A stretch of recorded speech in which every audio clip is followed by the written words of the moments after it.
जय जगन्नाथ प्रिय भक्तवृंद स्वागत आपण मानक आम आध्यात्मिक परिवार सिद्धांत भक्ति चैनल को। आज आम जाना समुद्र मंथन कहानी कौन, कहीं देवता और दानव मैंने मिसी समुद्र मंथन कले एवं यह आम जीवन को कौन शिखाए। समुद्र मंथनर आरंभ पुराण अनुसार देवता माने शक्तिहीन हो पड़ते, तापर से माने भगवान विष्णु पाखक गले। भगवान उपाय कहले क्षीर सागर को मंथन करी अमृत प्राप्त करने को पड़ो, किंतु यह देवता और दानव माने मिसी काम करने आवश्यक। मंथन प्रक्रिया मंदर पर्वत को मंथन दंड भाव व्यवहार करागला। बासुकी नाग को रसी भाव धरागला। देवता एक पार्श्व दानव अन्य पार्श्व मंथन आरंभ है। प्रथमे विष बाहरिला।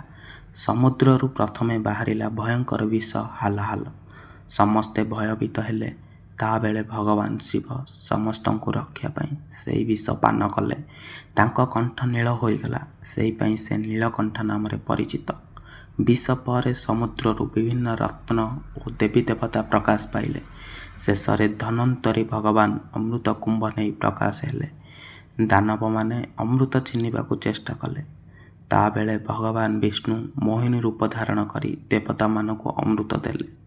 आध्यात्मिक अर्थ समुद्र माने आमर मन, मंथन माने आमर चिंता। जेतेबेले आमे मन को शुद्ध करने को चेष्टा